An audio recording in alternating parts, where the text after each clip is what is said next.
Budget की, वो अब आपको हम बताते चलें तो देखिए, असंगठित क्षेत्र के मजदूरों के लिए पोर्टल बनेगा। ये बड़ी बातें हैं जो इस बार के बजट में निकलकर सामने आई है। हेल्थ सेक्टर को क्या कुछ मिल रहा है? पिछले बजट से 137% ज्यादा स्वास्थ्य बजट इस बार तय और सुनिश्चित किया गया है। 17 नए पब्लिक हेल्थ यूनिट की शुरुआत की जाएगी।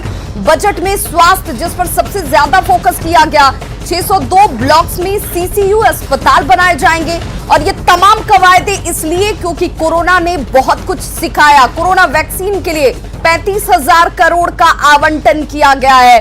और पीएम आत्मनिर्भर स्वास्थ्य योजना हेल्थ केयर के लिए 2.23 लाख करोड़ का आवंटन। बजट में ये तमाम प्रावधान इस वक्त आपके सामने। पिछले बजट से ये 137% ज्यादा बजट स्वास्थ्य सेक्टर में दिया जाता हुआ।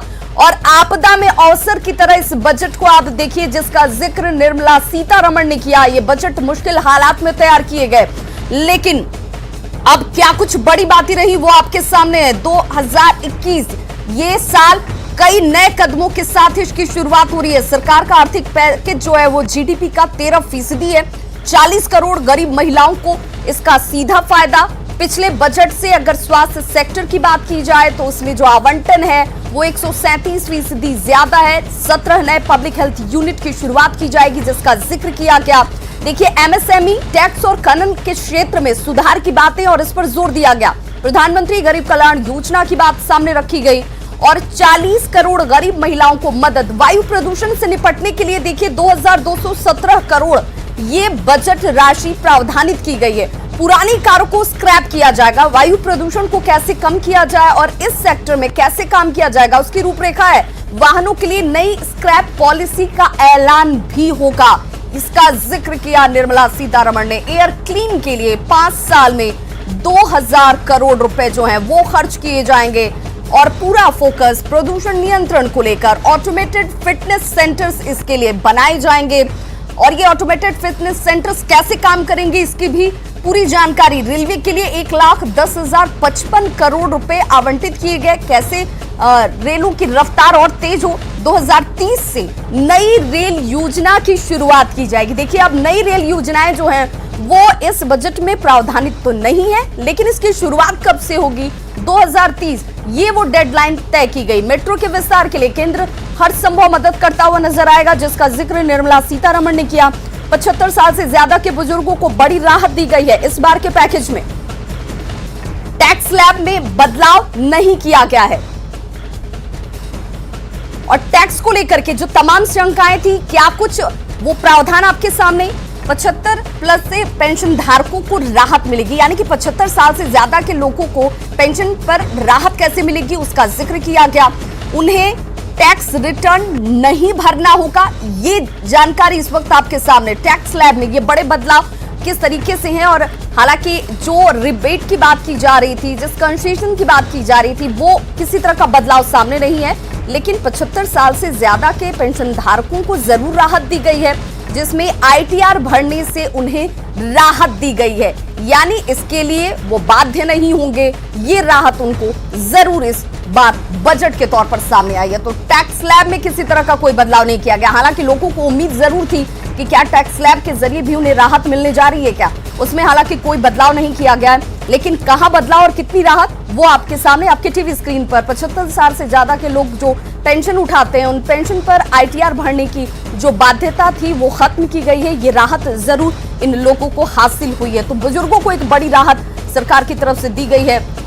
और देखिए, क्या कुछ और प्रावधान है, उन प्रावधानों का जिक्र भी टैक्स स्लैब के बाद जब हम लगातार कर रहे हैं, तो क्या आईटीआर को लेकर के जो पहले बाध्यता थी वो अब खत्म होगी। रेलवे के क्षेत्र में बात कर लें, 1,10,055 करोड़ रुपए आवंटित किए गए हैं रेलवे के मद में।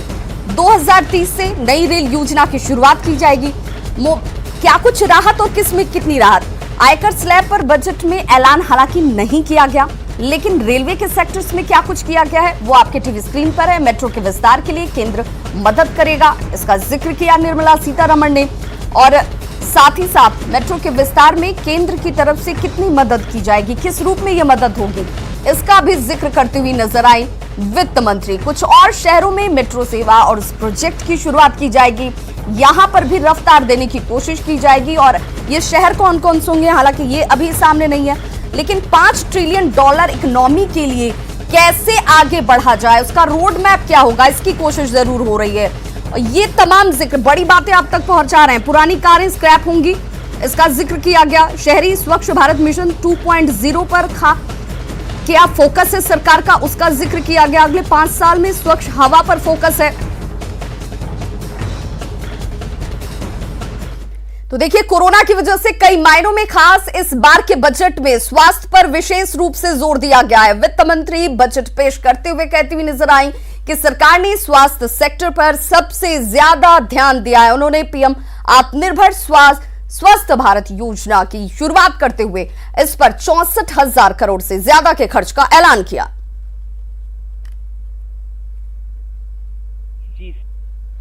Health systems, a new centrally sponsored scheme, PM Atmanirbhar Swasth Bharat Yojana, will be launched with an outlay of about 64,180 crores over 6 years. This will develop capacities of primary, secondary and tertiary care health systems, strengthen existing national institutions and create new institutions to cater to detection and cure of new and emerging diseases. This will be in addition to the National Health Mission.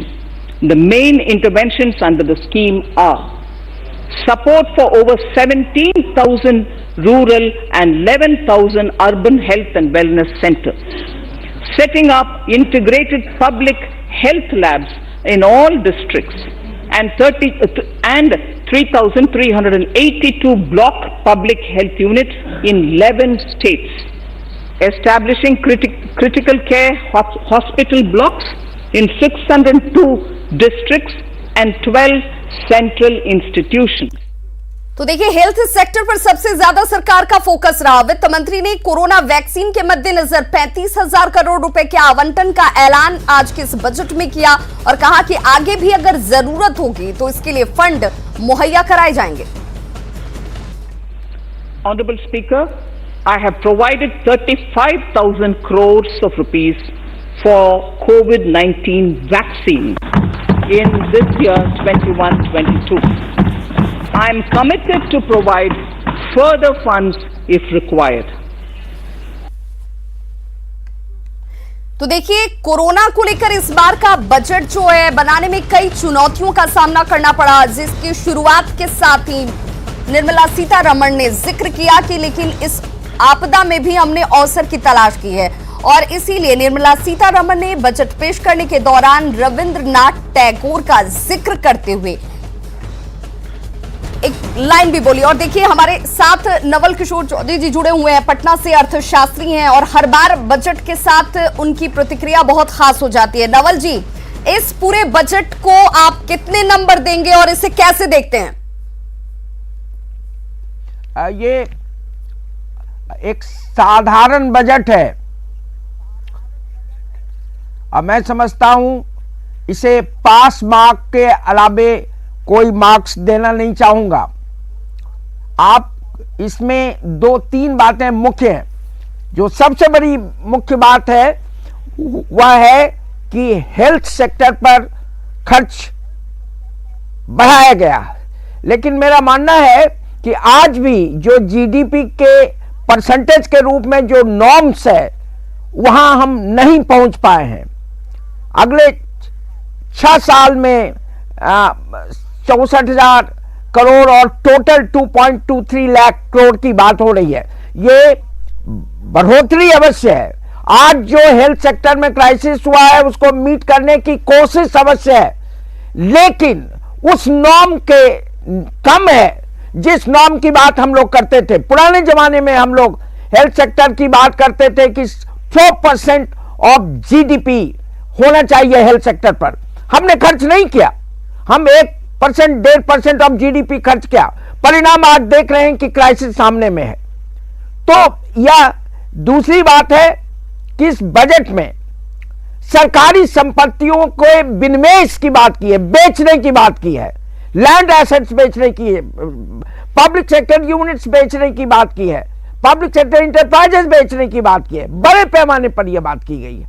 तो आप देखेंगे कि ये जो सुधार की जो परिभाषा है जो कांग्रेस ने शुरू की थी और आज बीजेपी उसको बड़ी रफ्तार के साथ कर रहा है, इस पूरी इकोनॉमी को, कॉर्पोरेट सेक्टर को हैंडओवर करने की बात कर रहा है, उसको ये बजट आगे बढ़ाएगा। नवल जी, ये अगर मैं आपसे जानना चाहूं कि इस पूरे बजट को अगर बजट को आपने देखा और सुना तो उसमें दो ऐसी बातें जिसकी उम्मीद आप कर रहे थे और उस उम्मीद पर ये बजट खरी उतरी, क्योंकि शुरुआत से ही हम कह रहे हैं कि ये उम्मीदों का बजट होगा क्या। आप सवाल का जवाब मिल गया, तो मैं ऐसे में जानना चाहूंगी दो ऐसी चीजें जो हमारी उम्मीदों पर खरी उतरी या उम्मीद नहीं थी इसके बावजूद इस बजट में दिखी, और दो ऐसी चीजें जो नहीं हुई और होनी चाहिए थी।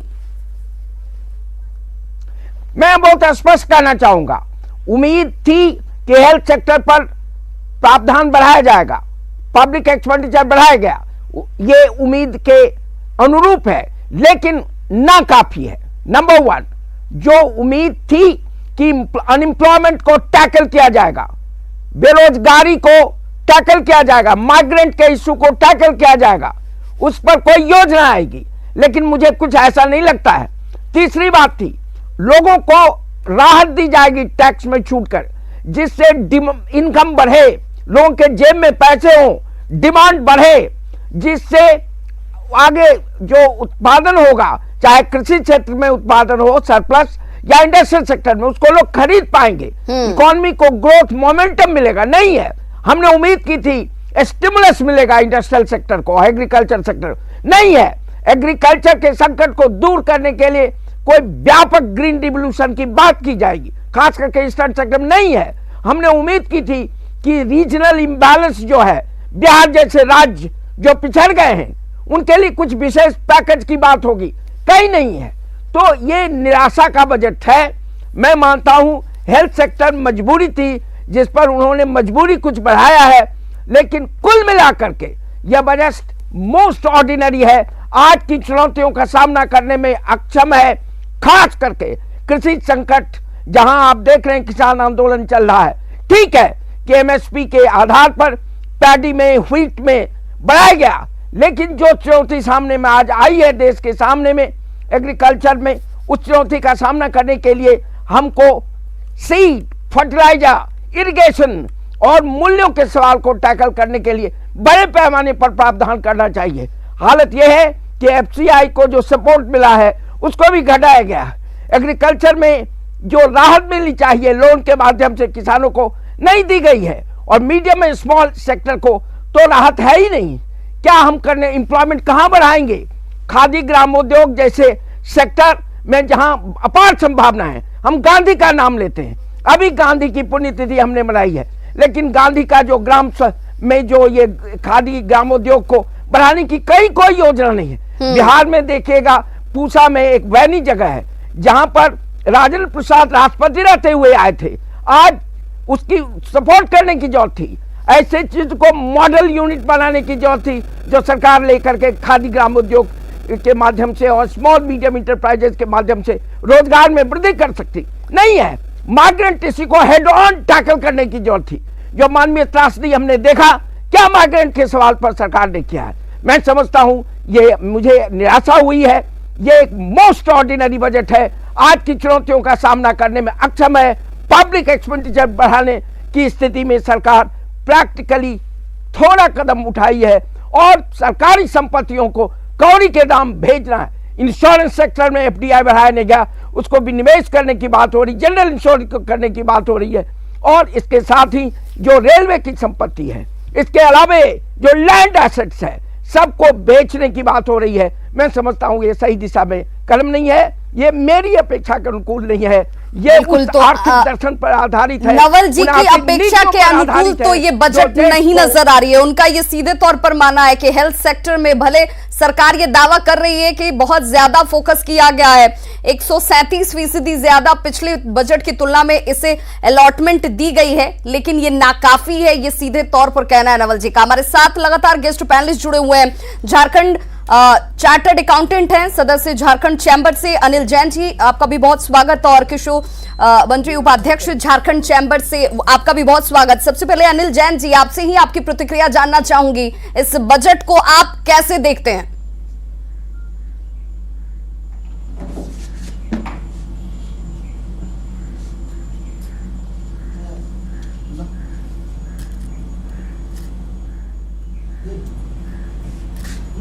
अनिल जैन जी, अब तक हमारी आवाज पहुंच पा रही है? अभी आ रहा है। हाँ आ रही है।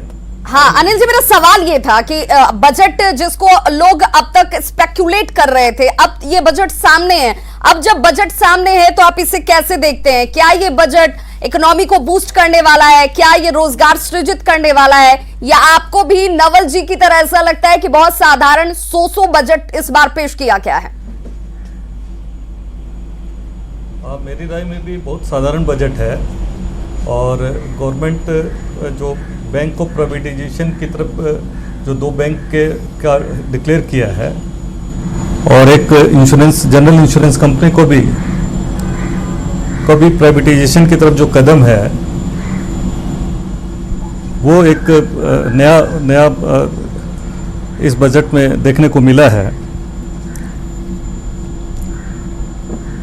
तो अनिल जैन जी, आप इसे देखते कैसे हैं? इससे क्या हमारी अर्थव्यवस्था मजबूत होगी? क्या हम ये माने कि ये साधारण बजट इस वक्त शायद सरकार की लिमिटेशन में ये मैक्सिमम थी, इससे ज्यादा करने की गुंजाइश नहीं थी?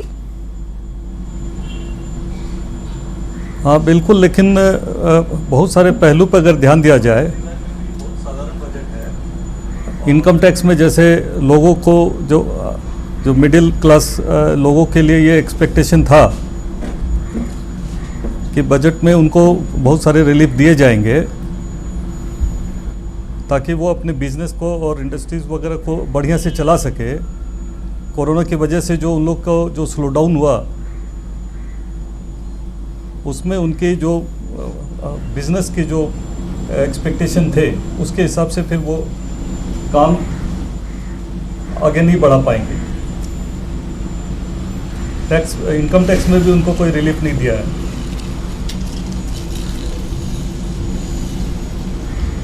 आप इस पूरे बजट को अगर मार्किंग देने की बात आएगी तो कितने नंबर देंगे?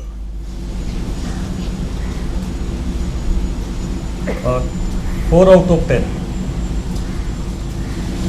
तो देखिए, अभी जिस तरह की प्रतिक्रिया एक्सपर्ट से जब हम ये बजट पेश नहीं हुआ था तब से लगातार चर्चा कर रहे हैं और यही जानने की कोशिश कर रहे थे कि क्या इस भारी भरकम उम्मीदों के बजट से उम्मीद पूरी होती है क्या? तो इस वक्त जो रिएक्शंस हैं वो साधारण बजट के तौर पर इसे देखा जा रहा है। हमारे साथ हमारे सहयोगी साकेत भी जुड़ गए हैं। साकेत, चूंकि जनता इससे पहले उम्मीद लगा रही थी, अब उम्मीद की तस्वीर जो है वो पूरी तरह से साफ हो चुकी है, बजट सामने है, पब्लिक कैसे देख रही है इसे? अब रिएक्शंस कैसे हैं?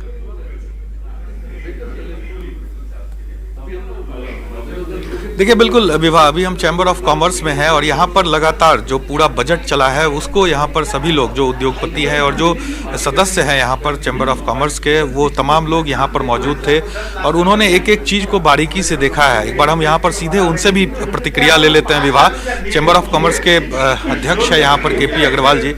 सर, किस तरह से देखते हैं इस बजट को? आप लोग बड़े बारीकी से देख रहे थे। देखिए, बात ऐसा है, बहुत विषम परिस्थिति है और इस विषम परिस्थिति में आप कह सकते हैं कि इन्होंने जो बजट नेशनल लेवल के लिए दिया है तो कह सकते हैं कि कोई खास चीज़ तो नहीं है, लेकिन कोशिश किया है कि जो इफेक्ट आया है 2020-21 में कोरोना के चलते उस इफेक्ट को कुछ मिनिमाइज किया जाए।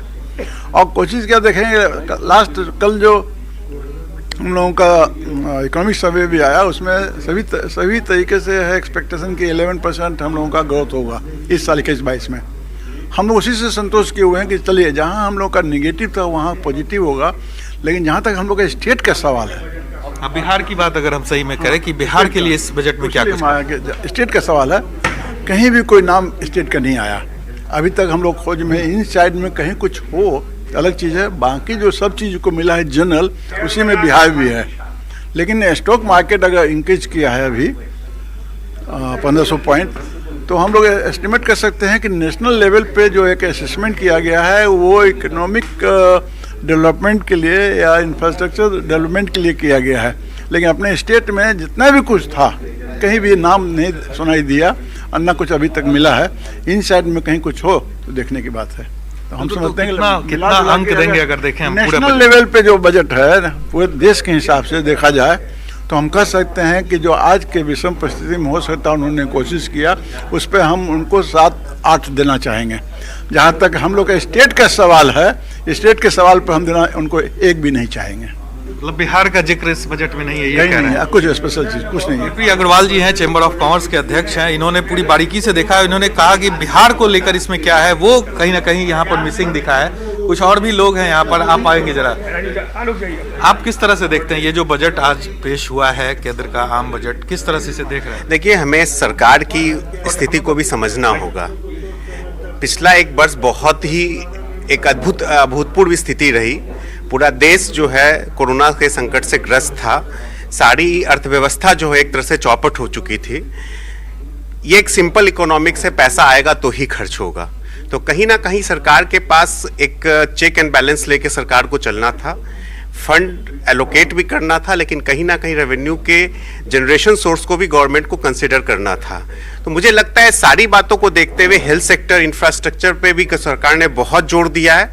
ये एक संतुलित बजट है और कहीं ना कहीं सरकार जिस परिस्थिति में गुजर रही है उस हिसाब से एक अच्छा ही बजट। चलिए साकेत, नवल जी हमारे साथ जुड़े हुए, नवल जी से ही मैं पूछ लेती हूँ। नवल जी, आप कह रहे हैं कि बहुत साधारण सा ये बजट रहा, लेकिन बिहार चैम्बर ऑफ कॉमर्स ये मानता है कि संतोषप्रद है, बेहतर, बहुत उम्मीदों के रूप में भले ना हो, लेकिन इस वक्त हमें सरकार की मजबूरियों को भी समझना है, सोर्सेज ऑफ इनकम कितने लिमिटेड हैं ये भी देखना है, और इस परिस्थिति में जिस वक्त हम इस वक्त बजट को देख रहे थे और सुन रहे थे, वो परिस्थिति में ये बेहतर बजट है।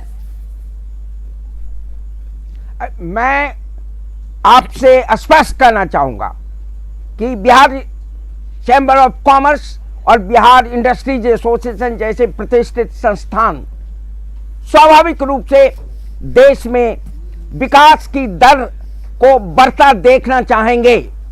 स्वाभाविक है, विकास की दर हम भी बढ़ना देखना चाहते हैं।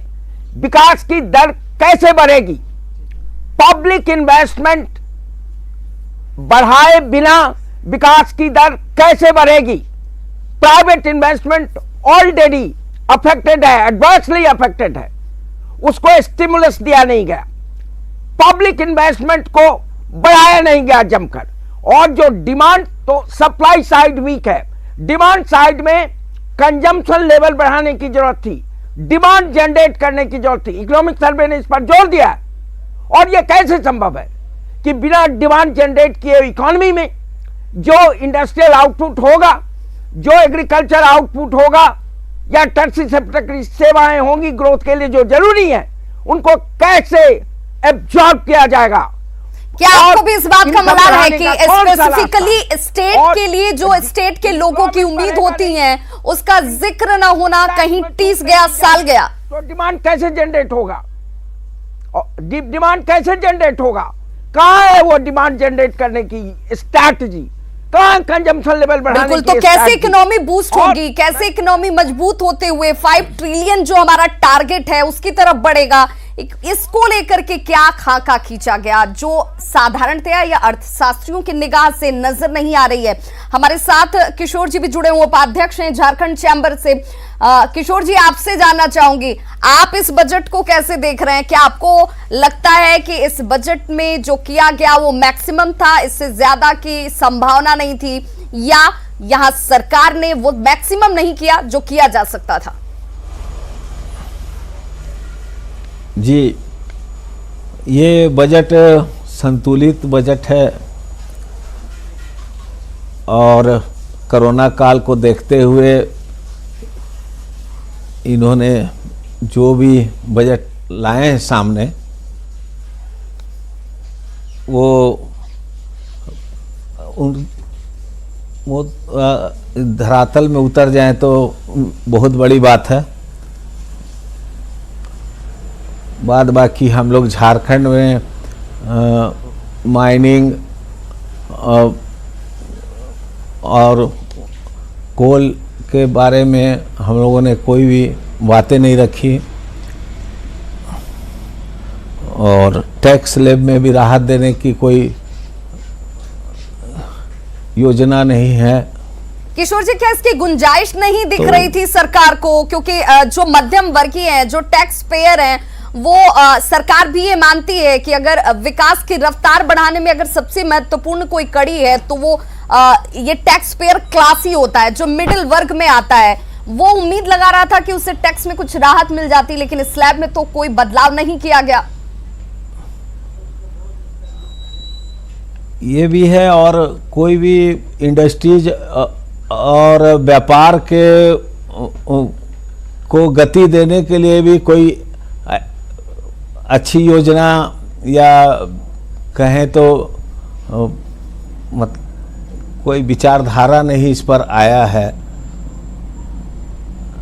दो अगर फोकस पॉइंट मैं आपसे पूछूं कि इन पूरे बजट का लब्बो-लुआब आप कैसे देखते हैं, और दो महत्वपूर्ण बातें जो आपको लगी कि पूरे इस बजट का अट्रैक्शन पॉइंट थी।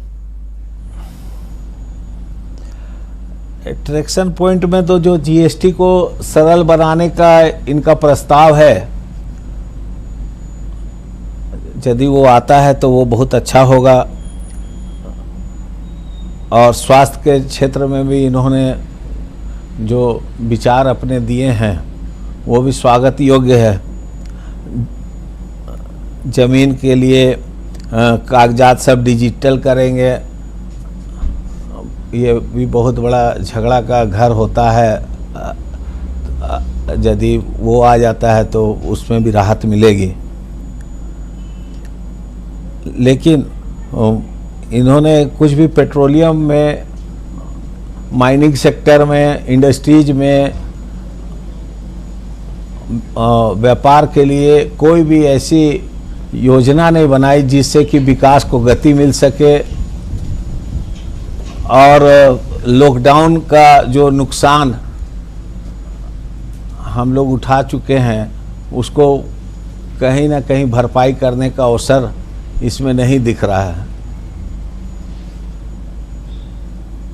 हेल्थ सेक्टर को मिले आवंटन को आप कैसे देखते हैं? क्योंकि इस बार इस कोरोना के काल में सबसे ज्यादा अफेक्टेड और उसका सबसे ज्यादा असर जो है वो देखने को मिला, और ऐसे में इस सेक्टर में आवंटित राशि जो है उसे आप कैसे देख रहे हैं? नहीं, हेल्थ सेक्टर में इन्होंने जो भी ठीक करने का भरपूर प्रयास किया है और वो जरूरी भी है, लेकिन फिर भी उसके साथ में हम लोग को दूसरे क्षेत्रों को भी देखना बहुत आवश्यक है। कैसे हम लोग चीज़ों को ठीक करें, ये इस पर कोई ऐसा उत्साहजनक बात या कोई विचार नहीं आया। बिल्कुल, तो एक्साइटमेंट जिसके साथ इस बजट को लोगों ने देखने की शुरुआत की थी, वो एक्साइटमेंट वाली बात इस बजट में नजर नहीं आ रही है। नवल जी, आप कह रहे थे कि जो प्रवासी मजदूर थे उनके लिए किसी तरह की कोई अलॉटमेंट या उनके लिए किसी तरह की योजना का जिक्र नहीं किया गया, लेकिन जहां तक अभी मैं इस बजट को देख पा रही हूं, खाद्य सुरक्षा योजना जिसके तहत जिक्र भी किया गया, यानी कोशिश ये की गई कि इसका लाभ उन तमाम लोगों को मिले जिस दुश्वारी को लोगों ने अभी इस कोरोना काल में झेला था, आइंदा इस तरह की परेशानियां ना आए। अरे उनकी सबसे बड़ी समस्या है employment, productive employment, dignified employment, employment with dignity. ILO का है, कौन सी योजना है एम्प्लॉयमेंट बढ़ाने की सरकार के पास? ये बात कहां स्पष्ट हो रही है? उनकी समस्या केवल पब्लिक डिस्ट्रीब्यूशन सिस्टम से क्राइसिस के वक्त राशन के माध्यम से फूड सप्लाई करना नहीं है। उनको रोजगार मिलना चाहिए, युवकों को रोजगार मिलना चाहिए। कहां रोजगार मिलेगा? रोजगार एग्रीकल्चर सेक्टर में मिलेगा, already surplus man power agriculture में है। इंडस्ट्रियल सेक्टर में मिलेगा, टर्शियरी सेक्टर में। जब तक इन सेक्टर्स में ग्रोथ रेट एक्सेलरेट नहीं होगा तब तक एम्प्लॉयमेंट कैसे मिलेगा? और दूसरी बात, केवल ग्रोथ रेट से काम नहीं चलेगा, ऐसे सेक्टर में ग्रो करना होगा जहां एम्प्लॉयमेंट का पोटेंशियल है, लेबर इंटेंसिव टेक्नोलॉजी, और मीडियम एंड स्मॉल इंटरप्राइजेस में है। खादी ग्राम लेकिन नवल जी मिनिमम वेज कोड लागू करने का जिक्र किया है वित्त मंत्री ने, जिसके तहत जो श्रमिक कैटेगरी के लोग हैं उन्हें मिनिमम वेज कोड हासिल होगा तो एक राशि उन्हें निर्धारित मिल पाएगी।